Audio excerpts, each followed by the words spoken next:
So for the bow and arrow, I like to start with obviously the seatbelt. Always cover your choking hand. And then when I'm on the back, I like to use my top hand to kind of open up the lapel. What I learned too, as I started doing it, a lot of times when I grab right higher, someone would grab above it and kind of stop me from going for it. So what I started to do a little bit was grab a little lower, they'd grab above, and I'd stop that hand and then come above theirs. And now I'm holding their hand above it and I have contact with his hand. Now what I want to do is scoop my hips to the opposite side, so I got my right hand over, so I'm going to scoop my hips to my left. At the same time, I'm going to take my left foot and try to scoot across. Now when I get here, a lot of times it's going to be hard for Brandon to get out of it. If he turns into me, it's going to choke him. I can keep it, or if he tries to pull that arm, that's the key thing in the bow and arrow. If your elbow's flared, he's going to pull his head out. So whenever you get it, try to keep your elbow tight right here. So my elbow's crunched in and I'm holding this tight. I scoop my hips out. My left hand, I can either grab his pants or I can hug under. My right foot wants to go right over the shoulder. Some people keep it open. Personally, I like to lock it. I feel like I have a lot tighter triangle and it's gonna be harder for him to move. I'm using my knees to squeeze also. Like I said, I can either grab the pants and yes. And when I pull it, I don't want to pull back. I want to pull it towards his legs. So I have it and I start pulling to the legs. It's gonna get a lot tighter than if I just pull straight back. So I want to pull to the legs, pulling, keeping my elbow tight. Sorry. I'm not afraid to admit either, like, Connor's better than me at this stuff, as much as you guys think like, oh, he's a black belt. One thing I did learn about getting my black belt is how much I suck at everything else, right? So when they say, hey, the journey just begins, no cap, is that what the young kids say? The journey's still beginning, right? Like, so, no cap. No cap. Same thing, I'm on the back. Like I said, the first time I can open, grab lower. When he goes, I circle, grab his wrist, and I adjust right above. Now, even if he brings this hand inside, I still have my elbow tight and it's gonna be hard. Like I said, scoot my hips over, switch to the band, shoot my right leg over, keeping this elbow tucked. And if he starts pulling, I keep my elbow tucked, keep pulling. If you guys really wanna get it tighter, if they're being stubborn, you can come in and grab your own calf or your own hip and you just lean a little bit more and it's gonna put not just pressure on his neck, kind of on his stomach. Going this way. Yeah, I'm leaning to my legs here. Yeah, a lot of people start, like Coach Connor says, they'll pull away, right? And they're still... I'm kind of like this and it opens up my elbow too. Now my elbow's open. But if I'm pulling this way, my elbow's tucking in as I'm pulling to the leg. So I'm pulling this one, the elbow's not flared. A lot of times you get that elbow open, they're gonna start pulling it over and start turning to you. Another thing too I like about the being on the back with the bow and arrow, say I get it, I adjust, I have a trap, I scoot over. A lot of times people are gonna try to turn this way because they feel they can't turn that way. All you need to do, I was telling the noon class, keep this tight. My left hand can adjust to the back of the head, shoot this leg over, and now I have a bow and arrow here too. Just a little modified. Or if you let him keep turning, keep turning. You just gotta keep this elbow tight, he keeps turning, and I can even get him right here, and I can still finish it here. So whenever you have that grip, I try to keep it for as long as I can. Obviously if your fingers can't hold no more, let go. But if you keep it, all you need to do is adjust your hips, keep that elbow tight, and as long as your elbow's tight and it's not flared, it's gonna be hard for them to escape. Anyone you say it again or make sense? 1, 2, 3.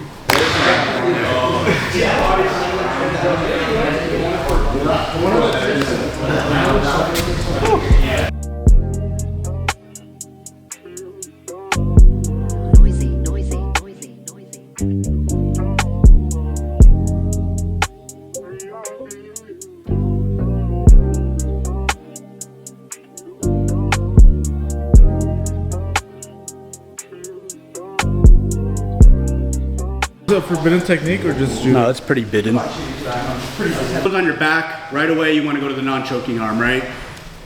Here, and if you can't, for some reason, break the grip, I'm gonna go back and put all my pressure on top of Connor, right? Once I go here, always protect your neck, and I'm gonna try to clear the foot. If I can clear the foot or just stay heavy on it, I'm gonna get out, more pressure on top, and escape. It's easier said than done, I'll tell you that much, especially if you're in Coach Renee's back control. Any questions? No? We'll go 2 times each. 1, 2, 3.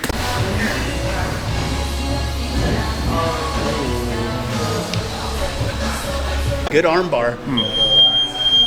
Look at, I want to squeeze here. Yeah. I could finish like less than 2 inches, right? Straight up. I want it tight. I used to do the same thing. I used to be like here. Yeah. So here, look, his arm's straight up. I can go one hand. Yeah.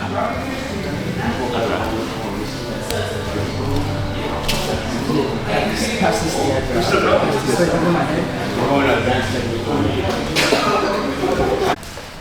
Mike over here, Darren over here, Josue over here.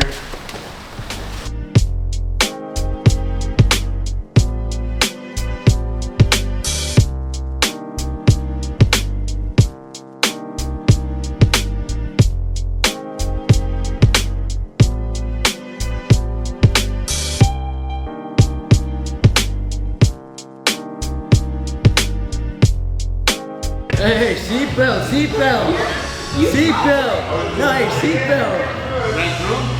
There.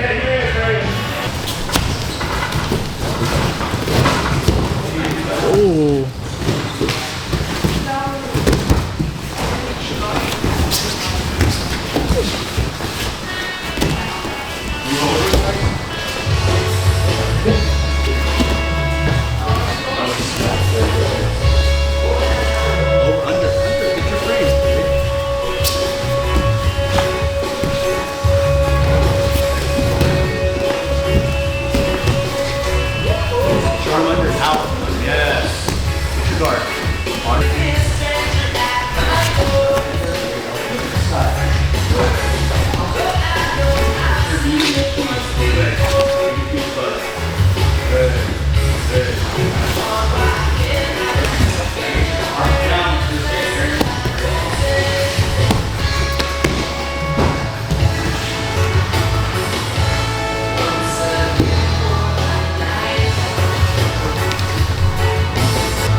So like stuff that Coach Connor teaches, some of the stuff I don't even know, right? Like just the different little details. You know, we all have different styles. Coach Renee, completely different style than I have, so it's definitely good. Coach Ramey, she has probably one of the best scissor sweeps. But like I said, the good thing is you can learn from anybody, right? I still learn from a bunch of you guys, so. Oh, okay. Just I'll have a guy do a Google review saying we didn't have any 8 a.m. or Sunday classes. It was me. It was me. But just kidding. But yeah, 8 a.m. open mat tomorrow. It's always good, tough rounds. And then next Saturday seminar. So if you haven't signed up, you're due for a stripe or a belt, belt promotions as well. So let's bow out. I forgot how much cardio this is. Dead. You gotta do the GTA wasted. You want to get some pretty tough guys.